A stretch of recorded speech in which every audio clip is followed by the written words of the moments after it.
Hello and welcome. Today we are tackling a classic coding interview problem, searching in a rotated sorted array. This is a medium difficulty problem that tests your understanding of binary search and how to handle edge cases in modified data structures. First, let's understand the data structure. Imagine a standard sorted array like 0 through 7. A rotation involves taking a chunk from the end of the array and moving it to the front. In the example shown, the numbers 4 through 7 have been moved before 0. The relative order is preserved within the two sections, but the overall sequence is reset at the pivot point. Here is our goal. We are given this rotated sorted array and a target integer. We need to find the index of the target if it exists, or return -1 if it does not. The critical constraint here is efficiency. We cannot simply look at every number. We must write an algorithm that runs in logarithmic time complexity.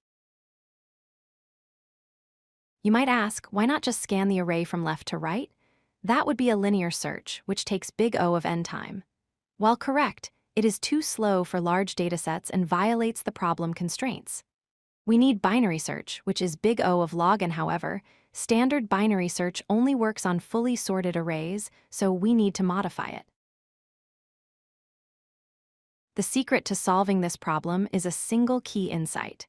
If you pick any middle element in a rotated sorted array, at least one half of the array, either the left side or the right side, will always be perfectly sorted.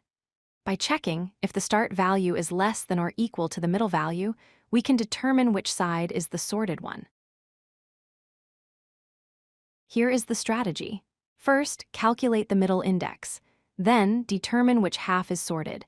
If the left side is sorted, check if your target lies within that range. If it does, discard the right half. If not, discard the left half. If the right side is the sorted one, perform the similar check there. Repeat this until the target is found.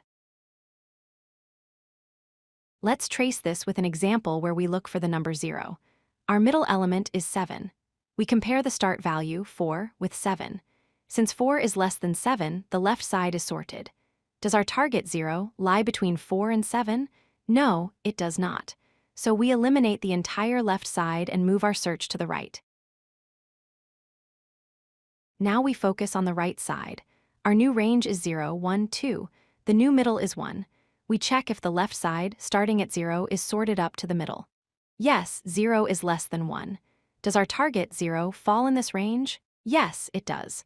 So we eliminate the right side and narrow down our search to the left.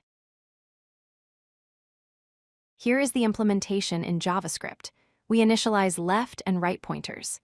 Inside the while loop, we find the middle. We then check if the left half is sorted by comparing nums at left with nums at mid. Based on where the target lies relative to the sorted portion, we adjust our left or right pointers accordingly. If the loop finishes without finding the target, we return -1.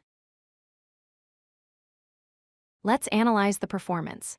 The time complexity is big O of log n because we are cutting the search space in half at every step, just like standard binary search. The space complexity is big O of 1, or constant space, because we are only using a few variables for our pointers and not allocating any new data structures. To wrap up, remember that rotated arrays always contain at least one sorted segment. Identify that segment, check if your target is inside it, and adjust your search boundaries. This modification allows us to maintain the efficiency of binary search even when the array order is shifted. Thanks for watching. If you like this video, hit that like button and don't forget to subscribe. Visit codelucky.com for more such useful content.